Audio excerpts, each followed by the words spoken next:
पाठशाला में आप सभी महानुभावों का हार्दिक अभिनंदन और स्वागत। जैसा कि पिछली कक्षा का हमारा यह विषय चल रहा था पंच कल्याणक। पिछली कक्षा में हमने पंच कल्याणक के बारे में कुछ सामान्य जानकारी प्राप्त की थी। कल्याणक क्या होते हैं, कल्याणक पांच कौन मनाता है, कैसे मनाते हैं, कैसे एक पाषाण परमात्मा बन जाता है ना। और गर्भ कल्याणक के बारे में, उन पांच कल्याणकों में गर्भ कल्याणक, जन्म कल्याणक, तप कल्याणक, ज्ञान कल्याणक और मोक्ष कल्याणक, इस तरह से कुल पांच कल्याणक होते हैं।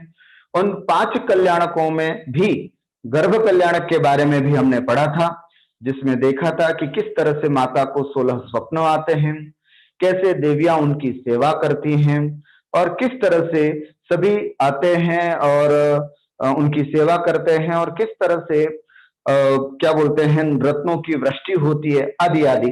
इन सब विषयों के बारे में हमने विस्तार से पिछली कक्षा में चर्चा की थी। आज हम चर्चा करते हैं जन्म कल्याणक की।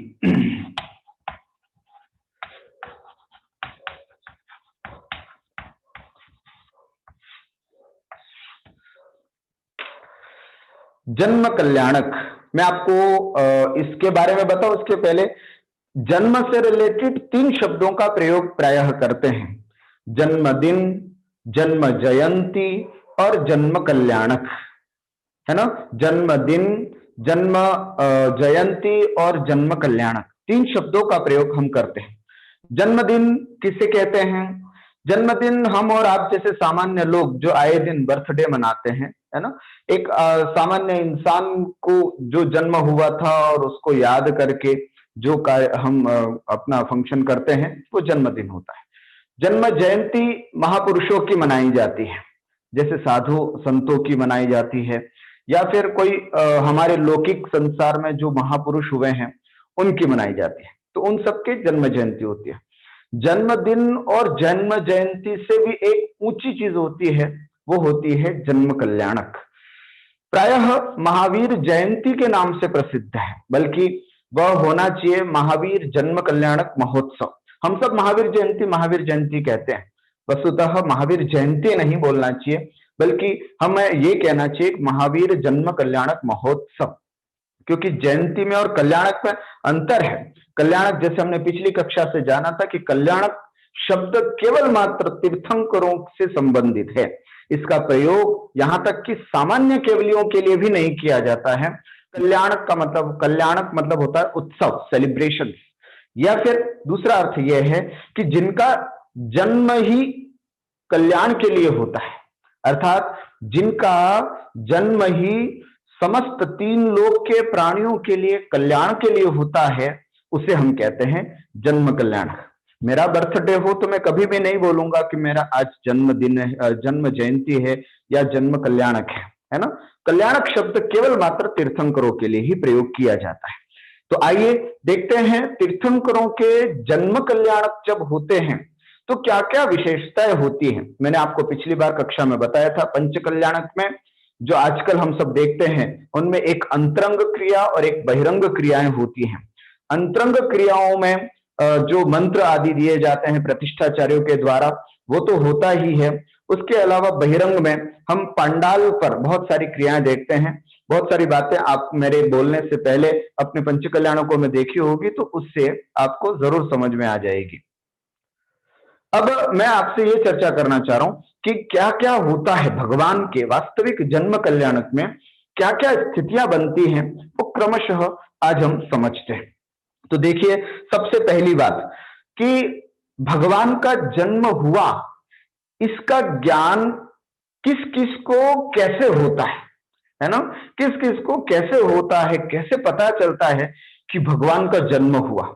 तो कहते हैं जैसे स्वर्गों में, बात स्वर्गों की आती है, तो स्वर्गों में जो देवता गण हैं उनके, जैसे आप सबको मालूम है 4 प्रकार के देव होते हैं: भवनवासी, व्यंतर, ज्योतिष और वैमानिक।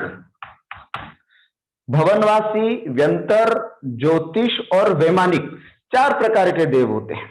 क्या इंटीमेशंस होता है इन लोगों को कि कैसे आज जन्म कल्याणक हुआ या भगवान का जन्म हुआ। ये भवनवासी, व्यंतर, ज्योतिष और वैमानिक 4 प्रकार के जो देव होते हैं, इनके 4 प्रकार के देवों में कैसे पता चलता है कि भगवान का जन्म हुआ। शास्त्रों में एक बात बताई है, जैसे हमारे घर पर किसी तरह का ऐसा कुछ होता है तो अलार्म या कुछ ना कुछ इंस्टिमेशन होता है।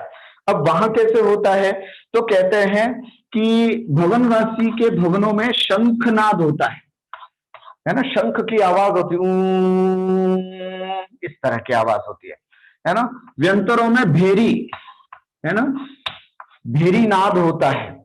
और ज्योतिषों में सिंहनाद होता है, सिंह के समान आवाज आती है। और वैमानिक जो देव होते हैं वहां पर घंटा नाद होता है ना, घंटे की आवाज आने लग जाती है, टन टन टन टन इत्यादि। तो इससे पता लग जाता है उन देवताओं को कि कहीं ना कहीं तीर्थंकर जैसे महापुरुष का जन्म हुआ एक दिन। दूसरी बात, सौधर्म इंद्र के लिए कैसे पता चलता है, सौधर्म इंद्र को कैसे पता चलता है कि भगवान का जन्म हुआ, तो कहते हैं उनका आसन कंपायमान होने लग जाता है। आसन कंपायमान, अब ये शब्द कंपायमान का मतलब क्या होता है, हिलने लग जाता है, उनका आसन हिलने लग जाता है। जैसे ही भगवान का जन्म होता है तो उनका आसन बहुत जोर जोर से ऐसे ऐसे ऐसे हिलने लग जाता है। इंद्र का आसन हिलना बहुत बड़ी बात होती है।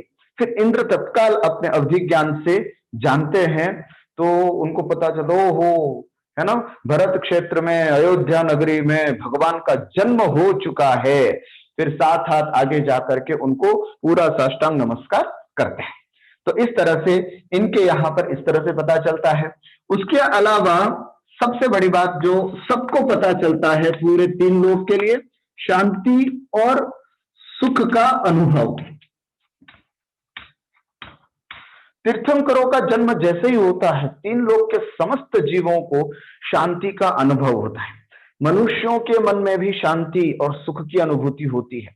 तिर्यंच जो बहुत दुखी रहते हैं उनके मन में भी बड़ी शांति का अनुभव होता है। अरे भाई, उससे भी ज्यादा नरकों में भी, शास्त्रों में ये लिखा है कि नरकों में केवल मात्र अहर्निशम दिन रात एक ही काम होता है, मार कटाई, लड़ाई, एक दूसरे को मारना काटना। वहां पर भी एक क्षण के लिए शांति और सुख का अनुभव होने लग जाता है। कब? जब तीर्थंकरों का जन्म होता है, तो उनको भी ये पता चल जाता है कि ओहो, तीर्थंकर प्रभु का जन्म हुआ। तो ये हमें कुछ ऐसी चीजें हैं जिससे ये पता चलता है कि तीर्थंकर प्रभु का जन्म हुआ। मैं आपको इससे भी और आगे लेकर के चलता हूं। अब जैसे जन्म हो गया, ये तो कैसे पता चलता है भगवान का जन्म हुआ, उसके बारे में हमने ये बताया कि तीनों लोगों के जीवों को किस किस तरह से पता चलता है। अब होता क्या है, जन्म होने के बाद क्या क्रियाएं, क्या प्रोसेस चलती हैं।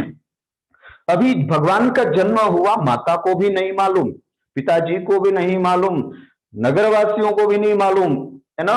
इसके पहले सभी देवता पूरे आ जाते हैं। सौधर्म इंद्र ऐरावत हाथी पर, नाम याद रखना, क्या नाम है हाथी का? ऐरावत हाथी। बहुत विशाल होता है, सफेद कलर का होता है और बहुत सुंदर होता है। ऐसे ऐरावत हाथी पर अपनी पत्नी इंद्राणी, सौधर्म इंद्र की जो पत्नी होती है उसको हम शची बोलते हैं, शची इंद्राणी के साथ सौधर्म इंद्र ऐरावत हाथी पर बैठ करके अपने असंख्यात देवताओं के साथ, कितने देव आते हैं उनके साथ? असंख्यात देवता स्वर्ग से उतर करके आते हैं, है ना।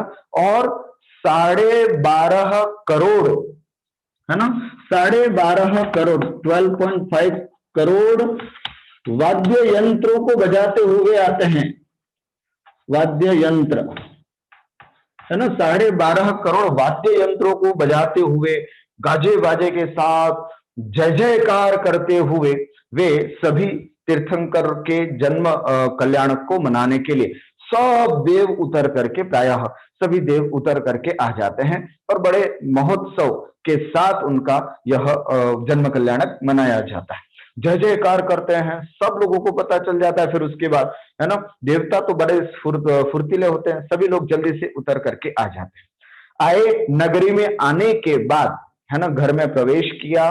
कहते हैं कि अभी किसी को भी कुछ नहीं मालूम, है ना, और प्रवेश किया और अंदर जाने के बाद शची को प्रसूति गृह में भेजते हैं सौधर्मेंद्र।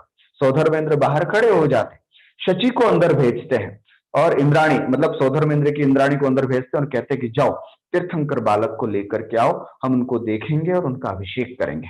तो फिर शची इंद्राणी जो है वो अंदर जाती हैं और अंदर जाने के बाद कहते हैं कि एक छोटा सा मायावी बालक जो है, जो माया से बना दिया जाता है ना, तो एक छोटा सा दूसरा बच्चा वहां रख करके शची इंद्राणी जो तीर्थंकर बालक है उनको लेकर के आती है।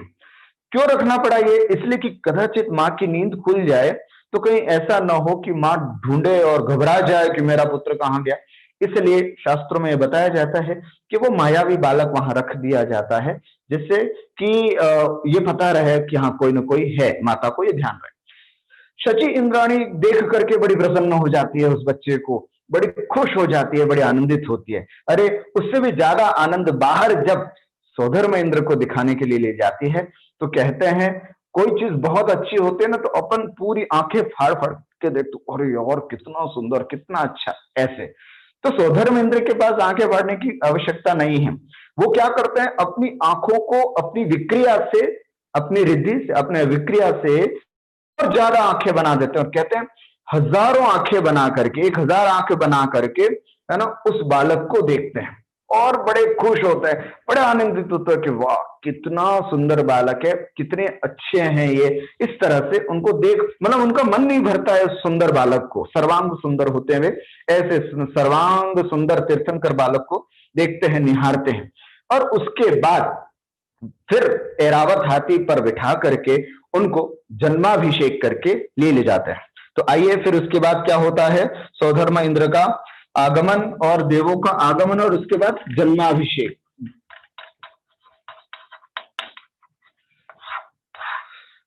जन्माभिषेक करने के लिए अर्थात तीर्थंकर बालक का जन्माभिषेक हो इसलिए उनको कहां ले जाते हैं, सुमेरु पर्वत की पांडुक शिला पर। याद रखना, सुमेरु पर्वत की पांडुक शिला,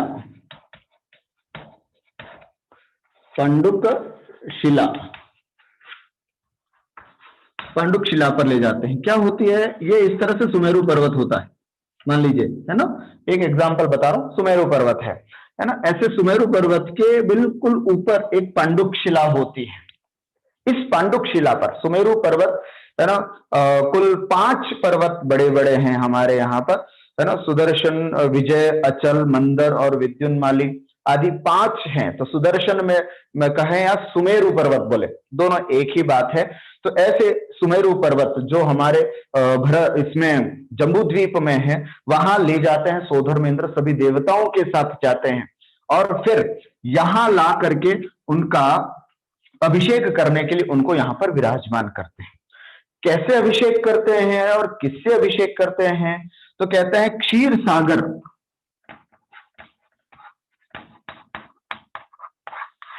क्षीर सागर के जल से, क्षीर सागर के जल से उनका अभिषेक किया जाता है।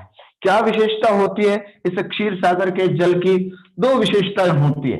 एक तो सफेद होता है, ये दूध के समान बिल्कुल सफेद होता है, नाम ही इसका क्षीर सागर है। क्षीर मतलब होता है दूध, है ना, दूध के समान जो समुद्र होता है ना, सफेद जो समुद्र होता है उसको क्षीर सागर कहते हैं। तो ऐसे बिल्कुल सफेद क्षीर सागर का जल होता है। और दूसरा, उस जल की विशेषता होती है त्रस जीव रहित। त्रस जीव रहित, 2 प्रकार के जीव होते हैं ना, स्थावर और त्रस, 2 इंद्रिय, 3 इंद्रिय, 4 इंद्रिय।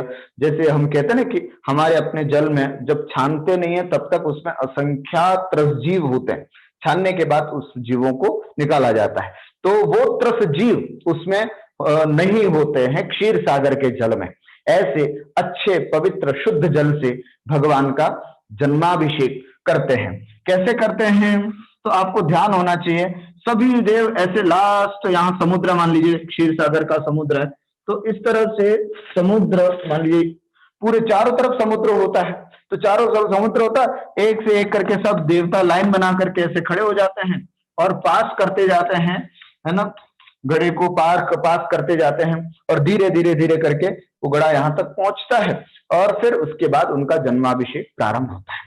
अब यहाँ सौधर्म इंद्र सबसे पहले जन्माभिषेक करने के लिए तैयार होते हैं कि एक शंका उनको उस समय होती है, मन में एक जिज्ञासा होती है कि बाप रे, इतना बड़ा कलश है ना, बहुत बड़ा कलश होता है, योजनों में होता है, ऐसे इस कलश को, इसमें इतना सारा जल है और एक छोटा सा बालक है, इसके ऊपर अगर डालेंगे तो कोई ऐसा तो नहीं हो कि बालक पानी में घबरा जाए और डर जाए। तो एक मन में जिज्ञासा हुई, स्वाभाविक भी है कि इतना सारा पानी, एक बार तो भावुकता में आ गए हम कि जन्माभिषेक करेंगे और इतना करेंगे, पर इतना सारा जल वो बालक सहन कर पाएगा या भी नहीं। इस जिज्ञासा का समाधान, मतलब इस जिज्ञासा, इस प्रश्न को तीर्थंकर बालक जान लेते हैं। कैसे जान लेते हैं? क्योंकि उनको जन्म से ही 3 ज्ञान होते हैं। हम आपके सब जीवों के 2 ज्ञान होते हैं, मति ज्ञान और श्रुत ज्ञान, किंतु तीर्थंकर बालक जो होते हैं उनको जन्म से ही 3 ज्ञान की प्राप्ति होती है, मति ज्ञान, श्रुत ज्ञान और अवधि ज्ञान। तो अवधि ज्ञान के द्वारा दूसरे के क्या विचार उठ रहे हैं इत्यादि बातें अपन जान सकते हैं।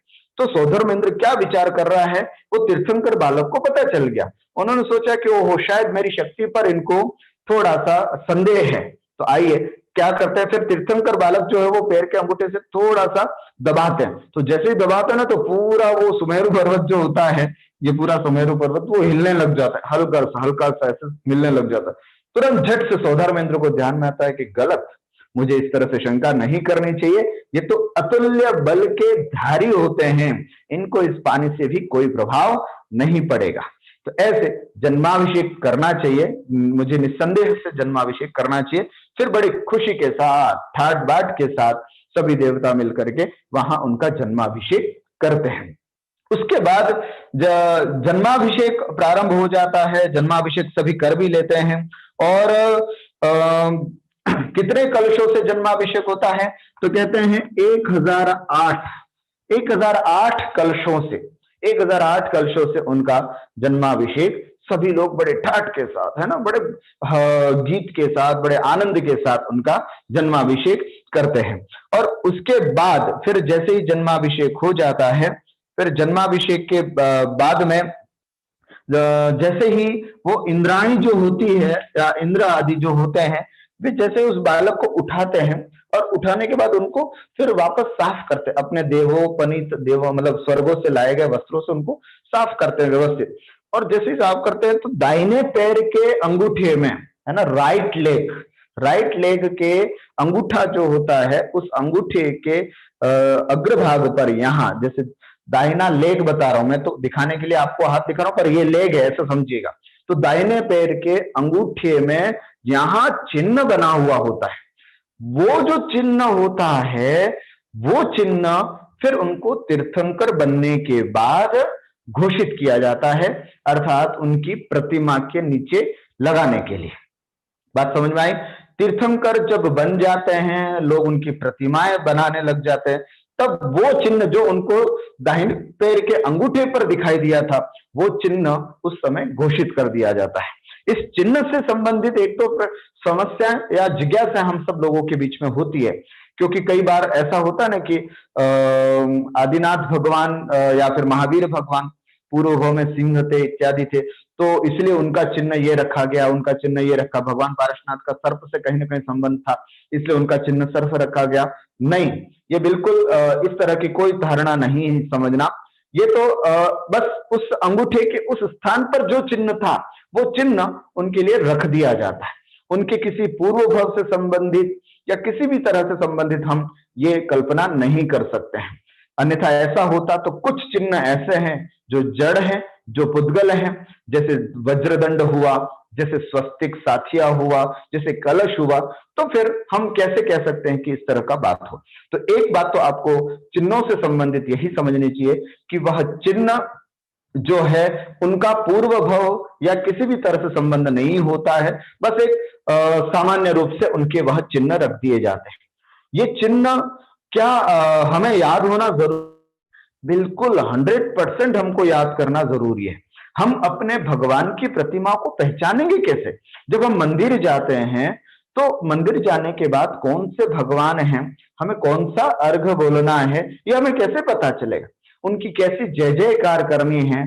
जैसे पता चला कि वो पारसनाथ भगवान की प्रतिमा है, नीचे सर्प देख करके पता चला, बोलिए पारसनाथ भगवान की जय, उनकी जय जयकार करना, बैठ करके ओम नमः पार्श्वनाथाय नमः, ओम नमः पार्श्वनाथाय नमः इत्यादि, ओम ह्रीं श्री पार्श्वनाथाय नमः इत्यादि जाप करने तो कैसे करेंगे।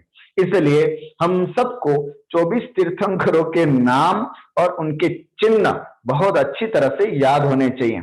आज मैं आपसे कुछ प्रश्न पूछूंगा, उसमें एक बड़े लोगों से, बच्चों को भी और बड़े लोगों से भी ये प्रश्न पूछ सकता हूं कि 24 तीर्थंकरों के नाम और उनके चिन्ह क्या है। एक बार मैं दोहरा देता हूं, है ना। पहले ऋषभनाथ जी का बैल, दूसरा अजितनाथ जी का हाथी, तीसरा संभवनाथ जी का घोड़ा, चौथा अभिनंदन नाथ जी का बंदर, पांचवा सुमतिनाथ जी के चकवा, छठा पद्म प्रभु जी के लाल कमल, सातवां सुपार्श्वनाथ जी के साथिया, आठवां चंद्र प्रभु जी का चंद्रमा, नौवां पुष्पदंत जी का मगरमच्छ, दसवां शीतलनाथ जी का कल्पवृक्ष, 11वां श्रेयांसनाथ जी का गेंडा, 12वां वासुपूज्य जी के भैंसा, 13वां विमलनाथ जी के सूकर, 14वें अनंतनाथ जी के सेही, 15वां धर्मनाथ जी का वज्रदंड, 16वां शांतिनाथ जी का हिरण, 17वां कुंथुनाथ जी के बकरा, 18वां अरहनाथ जी के मछली, 19वें मल्लीनाथ जी के कलश, 20वें मुनीश्वरनाथ जी के कछुआ,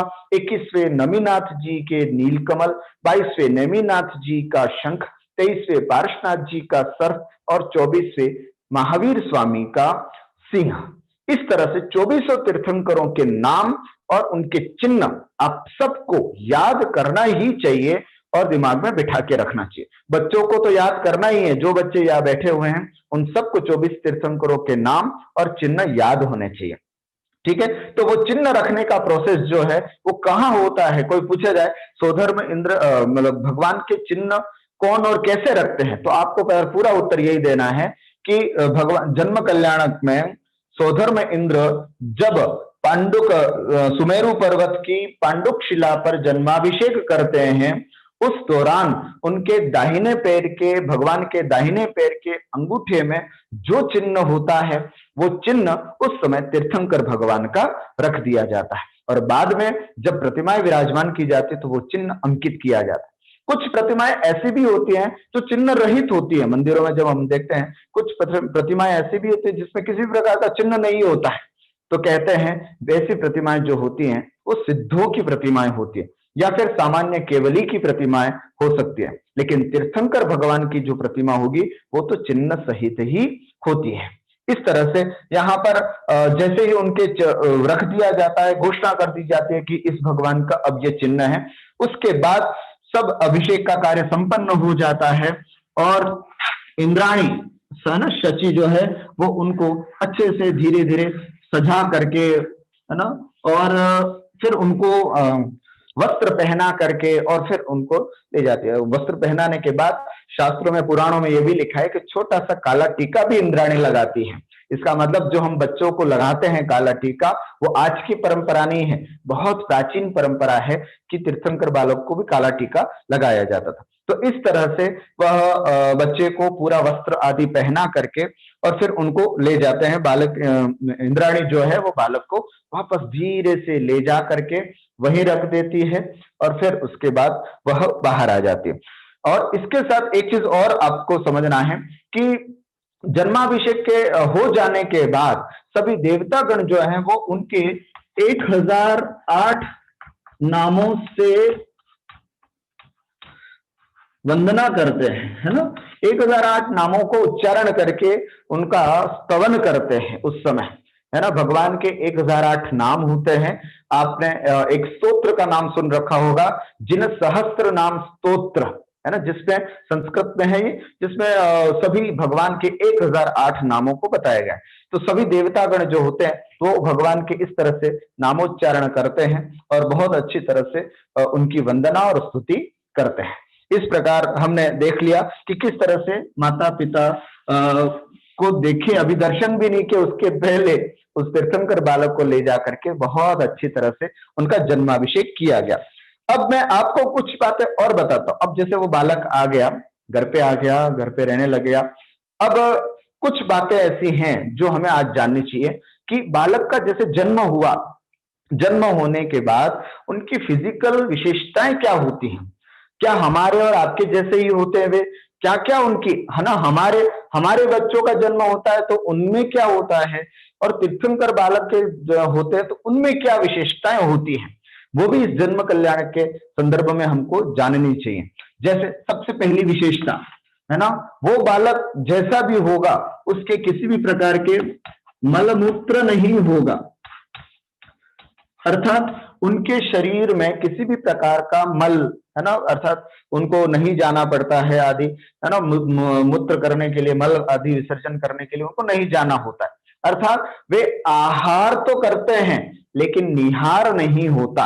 शुद्ध भाषा में बोले तो ये समझिएगा, है ना, कि वो आहार तो करते हैं लेकिन निहार नहीं होता। इसलिए तो ऐसा क्यों, ऐसे कैसे हो सकता है, तो कहते हैं स्वाभाविक अर्थात आहार भी कम ही होता है और डाइजेशन बहुत अच्छा होता है ना, तो इसलिए सिर्फ आहार होता है, निहार नहीं होता। तो इसलिए यहाँ पर ये समझना चाहिए कि एक तो मलमूत्र नहीं होते तीर्थंकर बालकों के, पूरे जीवन भर उनको कभी भी इस तरह की बाधा नहीं सताती है। दूसरा यह है कि उनको पसीना भी नहीं आता है। हम तो थोड़ा सा भी श्रम कर देते हैं, कुछ थोड़ा सा भी घूम लेते हैं, दौड़ लेते हैं, तो तुरंत हमारे तो पसीने पसीने आ जाते हैं कुछ भी काम करते हैं, लेकिन आजीवन कभी भी तीर्थंकर बालक को किसी भी प्रकार का कोई पसीना नहीं आता है। तीसरा, उनका सफेद रक्त होता है ना, सफेद रक्त, खून, है ना, सफेद खून होता है। क्या मतलब, जैसे हमारे और आपके सबके लाल रंग का खून होता है, जब भी हम कभी कट वट जाते हैं तो देखना उसमें हमारे लाल रंग का खून निकलता है, लेकिन तीर्थंकर बालक के उनके सफेद कलर का खून होता है, उनके रगों में सफेद कलर का खून दौड़ता है।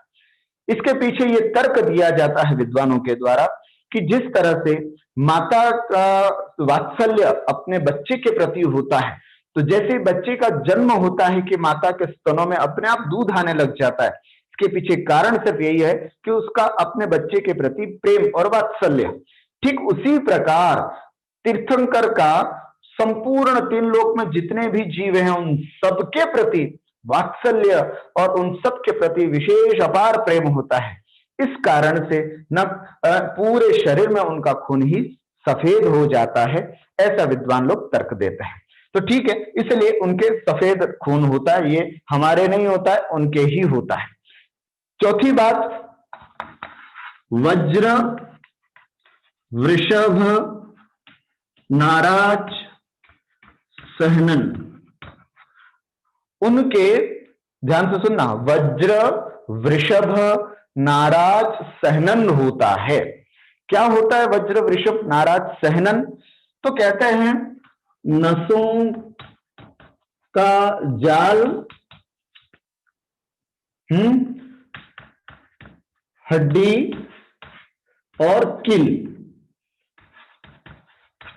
ये तीनों चीजें होती हैं। एक तो नसों का जो जाल होता है वो वज्र की होती है, उनकी जो हड्डियां होती हैं वो भी वज्र के समान, वज्र समझ रहे कि मेरी बात को, वज्र होता है एक ऐसा धातु जो किसी से भी नहीं टूटता, टूटता ही नहीं है, ऐसा समझ लीजिएगा, है ना, ऐसा होता है वज्र। बहुत मुश्किल, आजकल के बहुत सारे टेक्निक्स ऐसा आ गए तो टूट जाए बात अलग है, बाकी वज्र, हम यहां पर कभी भी किसी भी चीज को कठोरता की उपमा देते हैं तो हमेशा वज्र के साथ देते हैं कि वज्र के समान कठोर है, ये टूट ही नहीं सकता, ऐसे। तो तीर्थंकर बालकों के जो हड्डियां होती हैं, फॉर एग्जाम्पल ये हड्डी है, ये जॉइंट्स हैं, हमारी जो जॉइंट्स हैं उसमें क्या कर रखते हैं कि हड्डी को सिर्फ ऐसे बिठा के रखा है, ऐसे जोड़ करके रखा है ना, कि कैसे ये और ऐसे ऐसे करके जोड़ के रखा, सिर्फ ऐसे नहीं है, तो ऐसे जोड़ ही रखा है, इसलिए हल्का सा भी कुछ होता है तो हमारी हड्डियां टूट जाती हैं, बिखर जाते हैं। किंतु तीर्थंकरों के जो विशेषता होती है उनके क्या होता है, इस तरह का होता है, और इन दोनों, ऐसे मान लीजिए ये है, अब इन दोनों के बीच में कील होती है बहुत बड़ी मजबूत, है ना, तो ये कील होती है ना, वो भी वज्र की बनी हुई होती है। जो नसों का जाल होता है पूरा, वो भी वज्र का बना हुआ होता है, बहुत मजबूत होता है, इसलिए उनको सहनन, उनकी सहन शक्ति जो होती है वो बहुत जबरदस्त होती है। इसलिए वज्र, वृषभ, नाराज, सहनन 6 प्रकार का सहनन होता है। उसका अलग से 6 प्रकार का सहनन, 6 प्रकार के संस्थान होते हैं, उनकी अलग से कक्षा लेकर के हम विस्तार से समझेंगे। लेकिन जो सहनन मैं बता रहा हूं, इस सहनन के होने के कारण वो ध्यान अच्छा कर सकते हैं। किसी के भी सहनन को पहचानना है, आप पूछोगे कि साहब हमारा कैसा सहनन है ना, या इनका कैसा सहनन है, तो वो हम कैसे पहचाने? तो उसके लिए कहा जाता है कि जो व्यक्ति जितनी ज्यादा देर ध्यान में बैठ सकता है उसका सहनन उतना अच्छा, और जो व्यक्ति बस 10 मिनट हुए नहीं कि पैर पलटने लग जाए, इधर उधर घूमने लग जाए, तो समझना उनका सहनन कम है। तो इस तरह से भगवान का जो सहनन है होता है वो कैसा होता है? वज्र, वृषभ, नाराज, सहनन। वज्र का होता है ना, और उसमें कील आदि भी होती है, हड्डी भी आदि जो होती है वो सब भी वज्र की बनी हुई होती है। दूसरा, भगवान के जन्म से ही लेकर के एक विशेषता होती है, वो होती है समचतुरस्र संस्थान। समचतुरस्र संस्थान, समचतुरस्र संस्थान का मतलब होता है कि हमारे शरीर के जितने भी नाक नक्शों की एक नियत स्थिति होती है, माप होता है, वो उसी माप से होना, उसको बोलते हैं समचतुरस्र संस्थान। आंख को ऐसा होना है तो बिल्कुल ऐसा ही होगा, नाक ऐसी होनी चाहिए तो बिल्कुल ऐसी, है ना, मतलब एक माप में बननी चाहिए। हम सब अलग अलग चेहरे वाले क्यों हैं? हम सब लोगों की शक्लें अलग अलग क्यों हैं? क्योंकि हम सब के नाक नक्शे में थोड़ी बहुत कमी ज्यादा है, इसलिए हम सबकी शक्लें अलग हैं, हम सबकी शरीर की स्थितियां सब अलग है। क्योंकि हमारा नाम कर्म का जो उदय है या नाम कर्म का क्षोभम है, नाम कर्म का उदय है, वो किसी के कम ज्यादा। जिसके शुभ नाम कर्म का उदय होता है उसको बहुत अच्छा सुंदर शरीर मिलता है, जिनके अशुभ नाम कर्म का उदय होता है उनको शरीर सुंदर नहीं मिलता है। इस तरह से तो भगवान के जो है वो ऐसी स्थिति नहीं होती है, उनको सर्वांग सुंदर शरीर प्राप्त होता है, क्योंकि समचतुरस्र संस्थान। समचतुरस्र संस्थान का मतलब सीधा से यही लेना कि जिसकी नाक, होठ, हाथ, कान आदि जिस माप से होने चाहिए बिल्कुल ठीक वैसे ही माप के बने हुए हों, उसे हम कहते हैं समचतुरस्र संस्थान। हमसे उनमें यही अंतर होता है, हमारे नाक नक्शे कम ज्यादा हो सकते हैं, लेकिन तीर्थंकर बालकों के नाक नक्शे बिल्कुल सही होते हैं, कारण कि समचतुरस्र संस्थान होता है। उसके बाद छठी विशेषता उनकी, वे अत्यंत सुंदर होते हैं। अत्यंत सुंदर, अत्यंत सुंदर।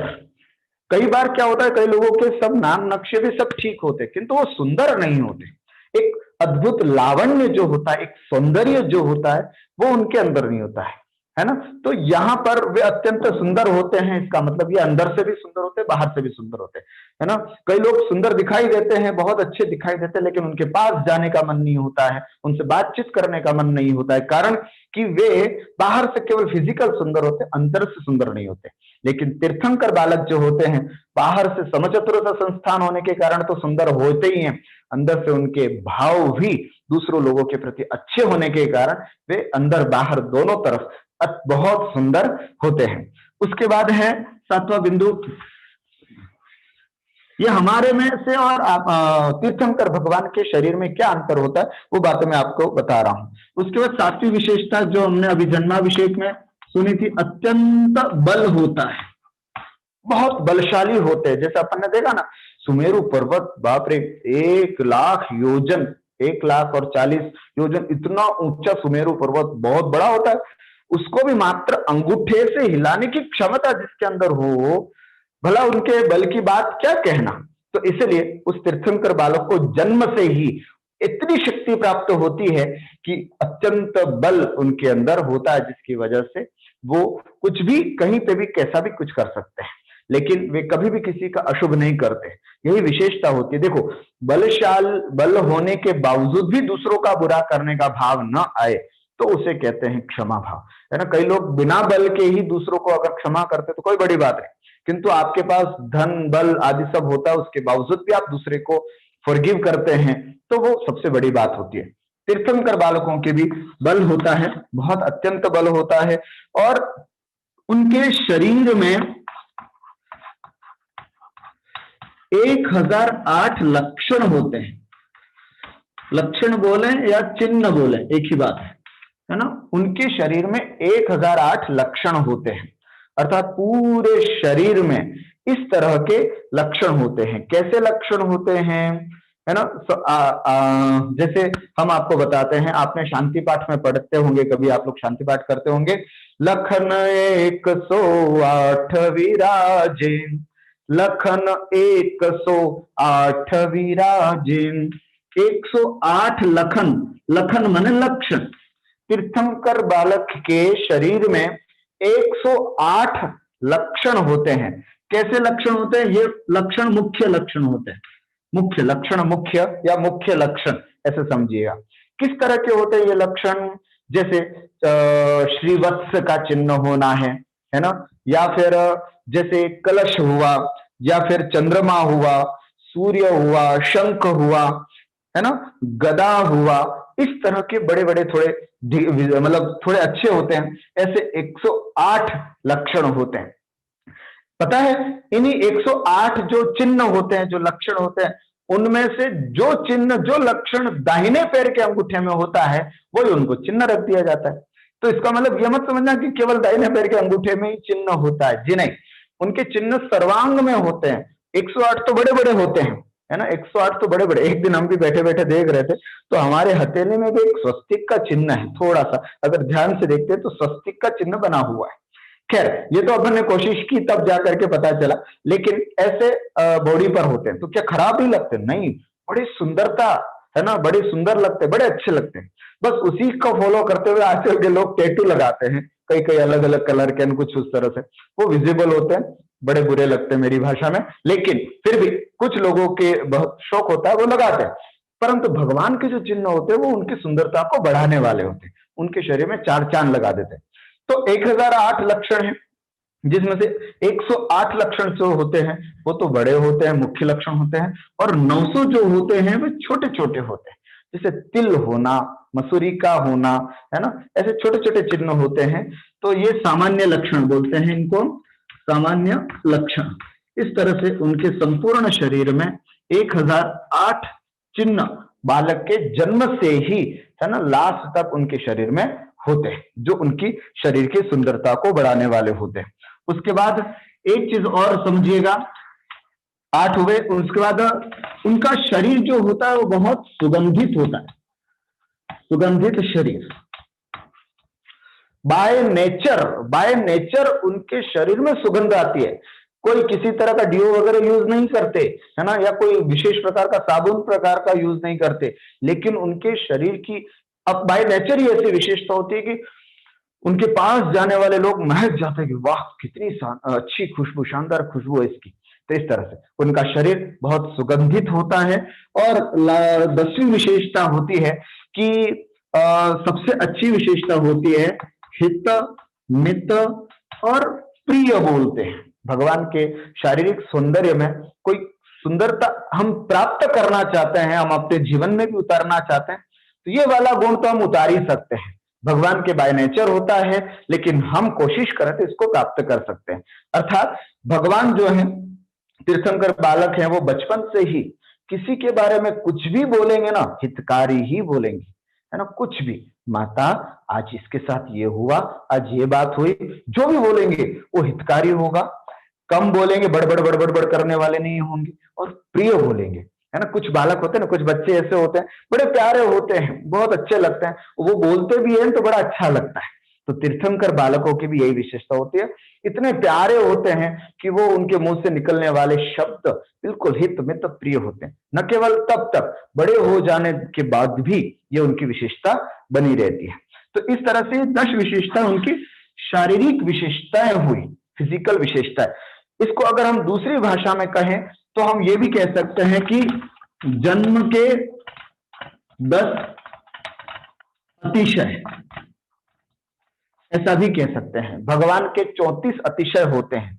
जब आप भगवान के तीर्थंकरों के 46 मूल गुण होते हैं, तीर्थंकरों के कितने मूल गुण होते हैं, 46 मूल गुण होते हैं, जिसमें 34 अतिशय, है ना, 34 अतिशय, 8 प्रातिहार्य और 4 अनंत चतुष्टय। इस तरह से पूरे 46 होते हैं। उनमें से 34 अतिशयों में से जो अतिशय होते हैं वो जन्म के होते हैं।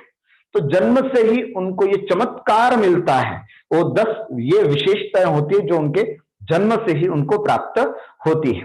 उसके अलावा भी, है ना, उसके अलावा भी और भी बातें होती हैं जिसको हम यहाँ पर देख सकते हैं कि जैसे उनके और भी बातें होती है, जैसे फॉर एग्जाम्पल उसके अतिरिक्त जैसे माता का दूध नहीं पीते, तीर्थंकर बालक कभी भी अपनी माँ का दूध नहीं पीते। क्या मतलब, है ना, क्योंकि जब सौधर्म इंद्र जन्माभिषेक करने के बाद, है ना, जब जन्माभिषेक हो जाता है तो जन्माभिषेक हो जाने के बाद उनके अंगूठे में अमृत भर देता है। उनके अंगूठे में क्या करते हैं, अमृत भर देते हैं। तो जो शैशव अवस्था होती है ना, जो बिल्कुल छोटे बच्चों वाली शैशव अवस्था बोलते हैं इसको, तो वो शैशव अवस्था जो बच्चों की दूध पीने की 1 साल तक की होती है, 1-2 साल तक की, उसमें उस समय तीर्थंकर बालक केवल अंगूठा चूस करके अपना जीवन चलाते हैं। केवल अंगूठा, क्योंकि उस अंगूठे में सौधर्मेंद्र अभिषेक करके गए थे, तब अंगूठा उसमें दे करके गए थे, अमृत दे गए थे उस अंगूठे में। ये काम देव सौधर्मेंद्र करते हैं। तो उस अमृत की वजह से वो आराम से उनको माँ के दूध की आवश्यकता महसूस नहीं होती, स्तनपान उनको नहीं कराना होता है, एक बात। और दूसरी बात, तीर्थंकरों के दाढ़ी मूछें नहीं होती। तीर्थंकरों के कभी भी दाढ़ी मूछे, सिर के बाल होते हैं, दाढ़ी और मूछे नहीं होती। आजकल लोग दाढ़ी मूछे नहीं रखते, शायद इसीलिए नहीं रखते होंगे, उनको भी आगे जाकर के तीर्थंकर बनना हो या तीर्थंकर बनने की भावना होती है। खैर, जो भी हो इसके पीछे कारण, लेकिन ये बात जरूर ध्यान रखना कि तीर्थंकर बालक बड़े भी हो जाएं, कितने भी बड़े हो जाएं, है ना, जैसे आदिनाथ भगवान की करोड़ों वर्ष की उम्र थी, तो फिर भी उनके कभी भी चेहरे पर दाढ़ी मूछे आदि नहीं आते, क्योंकि कहीं ना कहीं इनको मल कहा जाता है और ये मल उनके नहीं होता है, ऐसा समझना चाहिए। उसके बाद और भी विशेषताएं, जैसे अपने माता पिता की अकेली संतान होती है, वो अकेली संतान। तीर्थंकर बालक का जब जन्म होता है तो कहते हैं, ऐसा शास्त्रों में लिखा है कि उनके माता पिता का अपने संपूर्ण जीवन में पहली बार ही संयोग होता है, पहली बार ही दोनों संपर्क में आते हैं और गर्भ में तीर्थंकर बालक का आना हो जाता है। और जैसे तीर्थंकर बालक का जन्म होता है और फिर आजीवन ब्रह्मचर्य व्रत ले लेते हैं, तो इस तरह से फिर और कोई संतान उनके नहीं होती है, अर्थात वे अपने माता पिता की अकेली संतान होते हैं। कौन? तीर्थंकर बालक। ऐसे दूसरा एक बात और समझना है कि सिद्धों के अलावा किसी को प्रणाम नहीं, सिद्धों के अलावा किसी को प्रणाम नहीं, अर्थात केवल सिद्धों को नमस्कार करते हैं। ओम नमः सिद्धेभ्यः, है ना। आगे अपन जब तप कल्याणक पढ़ेंगे उसमें विशेष रूप से समझेंगे कैसे दीक्षा लेते हैं। तो कभी भी उनको कुछ भी होता है तो सिद्धों को याद करते हैं, सिद्धों को स्मरण करते हैं, ओम नमः सिद्धेभ्य बोलते हैं। लेकिन नमो अरिहंताणम, नमो सिद्धाणम, नमो आयर्याणम, नमो वज्जायणम, नमो लोभे सवसावणम, इस तरह का नमोकार मंत्र का उच्चारण नहीं करते हैं, है ना, क्योंकि वो स्वयं तीर्थंकर प्रकृति बांध करके आए हैं, वे खुद अपने आप में एक बहुत बड़ी हस्ती हैं, इसलिए शायद नहीं करते होंगे। दूसरा, मंदिर भी नहीं जाते, है ना, आपने अपने पूरे जीवन में उनका मंदिर जाना नहीं होता, मंदिर नहीं जाते, अर्थात कभी भी कोई मंदिर नहीं जाते। तो क्योंकि मंदिर जाना, जाकर के किसी न किसी को नमस्कार करना होता है, किसी को प्रणाम करना होता है, लेकिन तीर्थंकर बालक या तीर्थंकर जो होते हैं वो जीवन में कभी भी मंदिर नहीं जाते, पूजा आदि का काम भी नहीं होता। तो आप इससे कंपेयर मत करना अपने आप को। कई हमारे श्रोता भी जो सुन रहे होंगे वो ये कल सोचते होंगे, यार छोड़ो ना, फिर मंदिर पूजा हो जाए, जब तीर्थंकर ही नहीं करते तो अपने को क्या करने की आवश्यकता है। लेकिन ऐसी तुलना मत करना, तीर्थंकरों की स्थितियां बिल्कुल अलग है, हमारी स्थितियां बिल्कुल अलग है। तो ये तीर्थंकरों के साथ ऐसी विशेषता होती है कि उनको कभी मंदिर जाने की आवश्यकता नहीं होती। हमको तो मंदिर इसलिए जाना पड़ता है कि हम भूल जाते हैं बार बार, है ना, हम अपने स्वरूप को भूल जाते हैं, हमें सम्यत्व प्राप्त करना है, जिस सम्यत्व को प्राप्त करने में जिनबिंब कारण होता है, है ना, भगवान की प्रतिमा कारण होती है। तीर्थंकर तो जन्म से ही समय दृष्टि होते हैं, जो जन्म से समय दृष्टि होता है उनको क्या आवश्यकता है फिर। तो इसलिए, और वह परम पुण्य पवित्र आत्मा होती है, इसलिए उनको इस तरह के बाह्य कार्य करने की आवश्यकता नहीं होती है। उसके बाद इनके कोई गुरु नहीं होते, ध्यान रखना, कोई गुरु जी नहीं होते, कोई पाठशाला नहीं होती, कोई स्कूल नहीं होती, कोई गुरुकुल नहीं होता, कहीं जा करके वो अक्षर ज्ञान नहीं करते, किसी भी प्रकार को प्राप्त नहीं करते। जैसे धीरे धीरे बड़े हो जाते हैं, उनका ज्ञान धीरे धीरे मजबूत होता जाता है अपने आप ही, ये विशेषता होता है। उनको किसी को भी अपने जीवन में लौकिक या अलौकिक कोई भी गुरु बनाने की आवश्यकता नहीं होती है। वे दीक्षा भी, आगे कल पढ़ेंगे नेक्स्ट पार्ट में अपन, दीक्षा भी स्वयं लेते हैं, तो दीक्षा गुरु भी नहीं होता। तो ध्यान रखना, गुरु जी भी नहीं होते और उनके शिष्य भी नहीं होते। हाँ, शिष्य भी नहीं, अर्थात जब वो मुनि बन जाएंगे, उसके बाद पढ़ेंगे वो तब कल्याण में, मुनि बन जाएंगे तो उनको शिष्य बनाने की भी आवश्यकता नहीं होती है, अर्थात वो किसी को दीक्षा देते हो ये भी नहीं। तीर्थंकरों के साथ ऐसी स्थितियां नहीं बनती है, गुरु जी भी नहीं है, शिष्य भी नहीं होती है। इस तरह की विशेषता हमारे तीर्थंकरों की होती है। और एक अंतिम विशेषता आपके साथ और चर्चा करूंगा कि तीर्थंकरों के वस्त्र, आभूषण और भोजन, है ना, तीर्थंकरों के वस्त्र, उनके आभूषण और भोजन कहां से आते हैं? आपके वस्त्र, आभूषण, भोजन सब कहां से आते हैं? हमारे यहाँ तो एक दुकान होती है, बाहर मार्केट में जाते हैं, वहां से ले आते हैं। जो बड़े रईस लोग होते हैं उनके कहां से आते हैं? तो उनके बड़े बड़े शोरूम से आ जाते हैं। और बड़े बड़े और जो रईस होते हैं उनके कहां से? तो उनके विदेशों से कपड़े आ जाते हैं। लेकिन हमारे भगवान के वस्त्र, आभूषण और भोजन कहां से आता है?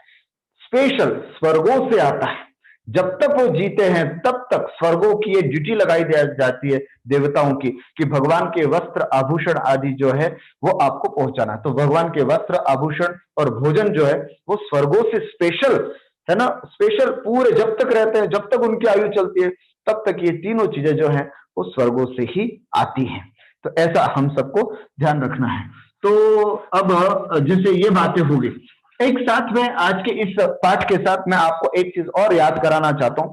मैक्सिमम पाठशाला में बैठे कई लोगों को भगवान के नाम और चिन्ह तो याद होंगे, लेकिन आज जन्म कल्याण के दिन हम एक चीज और आपको ध्यान में रखवाना चाहते हैं, वो है भगवान का जन्म कहां हुआ।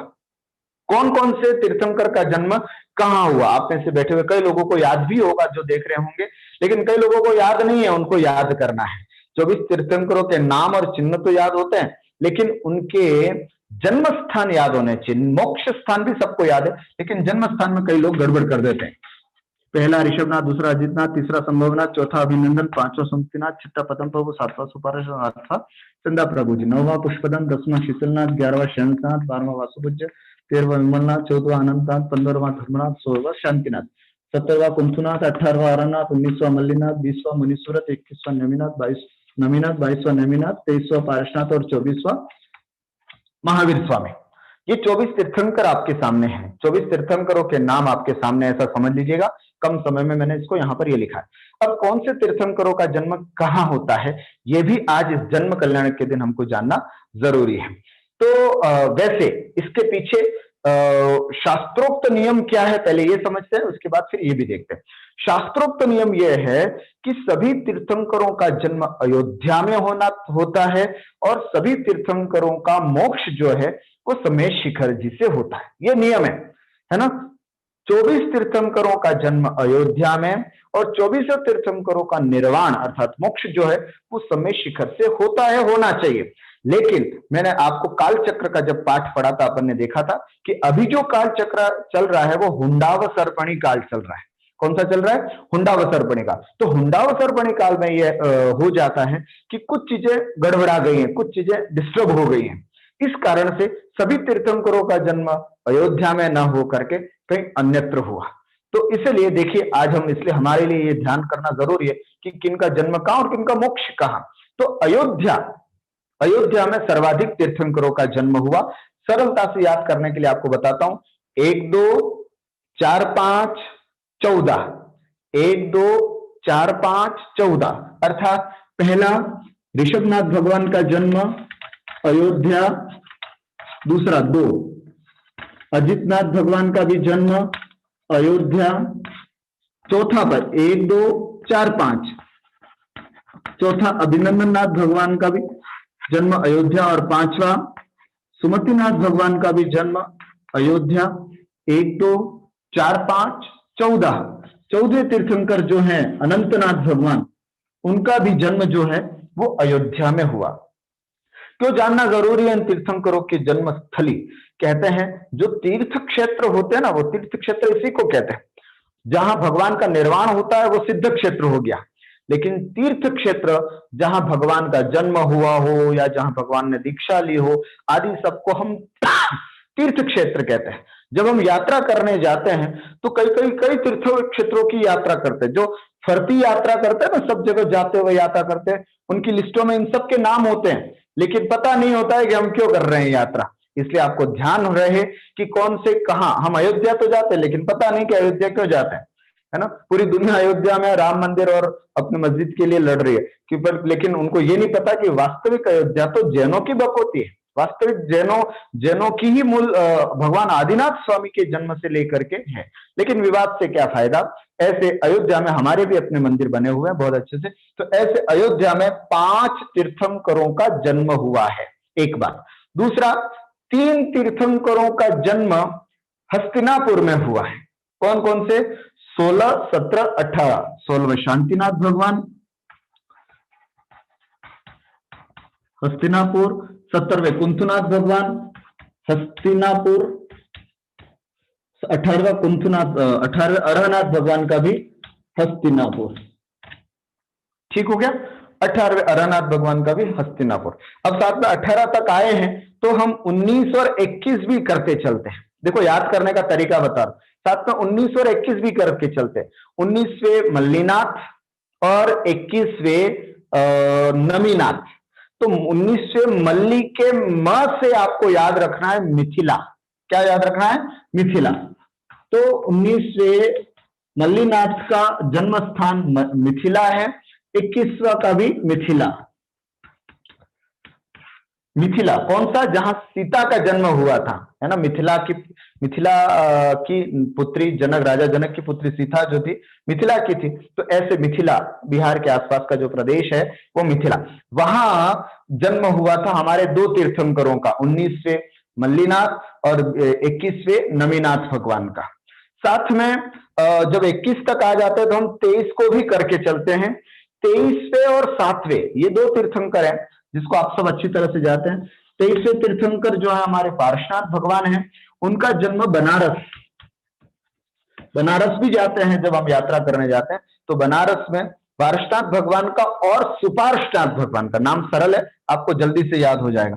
7वां सुपार्श्वनाथ भगवान का भी बनारस है, किंतु काशी बोलते हैं। काशी और बनारस पास पास में ही है या एक ही नामांतर हो सकते हैं, लेकिन शास्त्रों में 2 अलग इस तरह से नाम दिए हैं। मैं भी इसी तरह से नाम लिखता हूं, काशी और बनारस, लेकिन बनारस ही है, काशी और बनारस नामांतर ही है। तो इस तरह से वहां पर सुपार्श्वनाथ और पार्श्वनाथ भगवान का जन्म यहां पर हुआ। अब हम जो खाली स्थान रह गए उनको भरते हैं। वो नाम आपको थोड़ा दिमाग लगा करके याद करना है।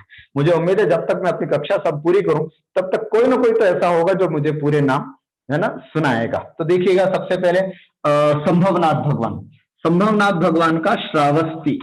अब इनको तो आपको याद करना पड़ेगा कोई विशेष ट्रिक नहीं है। श्रावस्ती, संभवनाथ भगवान का जन्म श्रावस्ती में हुआ। छठा, पद्मप्रभु भगवान का जन्म कौशाम्बी,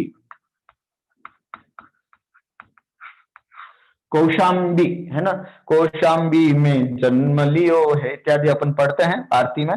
तो सॉरी, पद्मप्रभु भगवान का जन्म जो हुआ वो कौशाम्बी में हुआ। 8वां, चंद्रप्रभु भगवान का जन्म जहां हुआ वो याद करना भी सरल है, क्योंकि चंद्र नाम है और उनके जहां जन्म हुआ उसका स्थान का नाम भी चंद्रपुर। चलो साहब, बहुत जल्दी याद हो गया ये भी।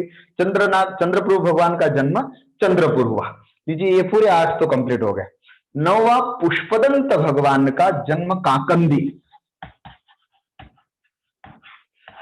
10वें, शीतलनाथ भगवान का जन्म जो है वो भद्रपुर। ये आपको याद करने पड़ेंगे थोड़ा सा दिमाग लगा करके। 9वें, पुष्पदंत भगवान का जन्म काकंदी। 10वें, शीतलनाथ भगवान का जन्म भद्रपुर। और एक भगवान विदेश में भी हुए हैं जिनको हम 11वां श्यांश, हमने तो इस तरह से याद किया, आपको भी अगर याद करना तो इस तरह से याद कर सकते हैं। जैसे सिंगापुर बोलते हैं ना, सिंगापुर बहुत बड़ा, सिंगापुर जा रहे हैं, तो ऐसे ही हमारे 11वें श्यांशनाथ भगवान जो है वो सिंगापुर के, सिंगापुर तो नहीं है लेकिन याद करने के लिए मैं आपको बता रहा हूं। वस्तु तो नाम है सिंहपुर। क्या नाम है?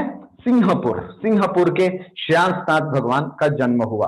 12वां वासुपूज्य भगवान का लगभग कई लोगों को याद रहता है, सरल है, चंपापुर, क्योंकि इनके 5 कल्याणक यही हुए हैं, चंपापुर। 12वां वासुपूज्य भगवान का चंपापुर। आप लोग जब यात्रा करने जाते हैं तो आपको एक यात्रा का स्थल ये भी मिलता है, कांपिल्य, है ना। तो कांपिल्य करके जो स्थान है वो विमलनाथ भगवान का जन्मस्थली होता है, कांपिल्य, कांपिल्य। तो ये 13वें विमलनाथ भगवान का भी आपको जन्म स्थान याद रह सकता है। उसके बाद 15वां भी सरल है, आप बहुत जल्दी याद कर सकते हैं। कैसे? 15वें जो तीर्थंकर है उनका नाम है धर्मनाथ, और आपको याद करना है धर्म रत्न, क्यों, क्या है उसका, उनका नहीं, धर्मनाथ भगवान का नाम है, और धर्म रत्न अपन बोलते हैं ना किसी को, धर्म रत्न, ऐसे करके आप याद कर सकते हो। रत्नपुर, है ना, रत्नपुर करके स्थान होता है, वहां पर धर्मनाथ भगवान का जन्म हुआ। फिर इस तरह से कंप्लीट हो गया 20वें, है ना, और 22वें। 20वें जो है वो हमारे हैं 20वें मुनिसुव्रतनाथ भगवान, है ना, राजगृह, राजगृह में इनका जन्म हुआ है, राजगृह, राजगृह बोलते हैं इसको। 22वें नेमिनाथ भगवान का जन्म द्वारावती, द्वारावती, जिसको शौरीपुर भी बोलते हैं, दिखेगा निश्चय, शौरीपुर भी बोलते हैं। और 24वें महावीर भगवान का जन्म तो आप सब जानते ही होंगे, सरल भी है, कुंडलपुर, कुंडलपुर, बाजी कुंडलपुर में बधाई, है ना, वो इसी का कारण है, क्योंकि क्यों बधाई बजी, क्योंकि भगवान महावीर स्वामी का वहां जन्म हुआ। तो इस तरह से 24 तीर्थंकरों का जन्म कैसे हुआ, कहां हुआ, ये भी हमको ध्यान होना चाहिए।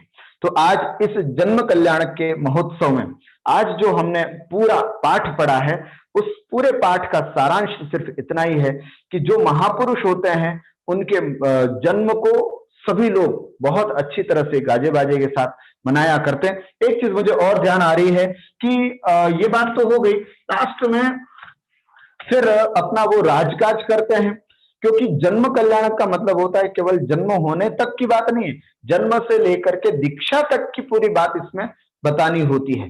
तो अब मैं आपको थोड़ी सी संक्षिप्त में 2 मिनट के अंदर उनके आगे की जीवन की कथा भी मैं बताना चाहता हूं।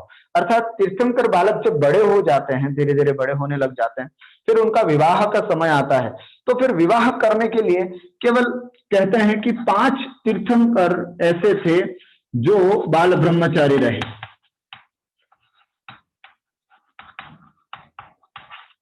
बाल ब्रह्मचारी, अरे ये तो बहुत अच्छी बात है यार, फिर तो 24 तीर्थंकरों में 5 ब्रह्मचारी, 5 तीर्थंकर तो बहुत बड़े हो गए, वो तो बाल ब्रह्मचारी थे। लेकिन नहीं, शास्त्रों में कहता है तीर्थंकरों का विवाह करना नियोग है, उनको विवाह करना चाहिए। वर्तमान में जो मुनिराज बनते हैं उनके लिए अच्छा कौन सा कहा जाता है, जो बाल ब्रह्मचारी मुनिराज हो वो सर्वश्रेष्ठ मुनिराज है, ऐसा कहा जाता है ना।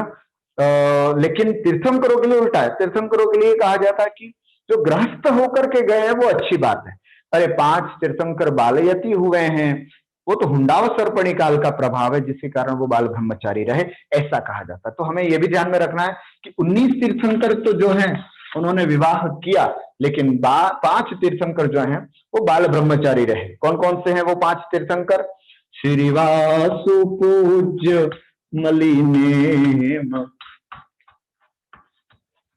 पारस वीरयति, बस इतना सा याद रखना आपको।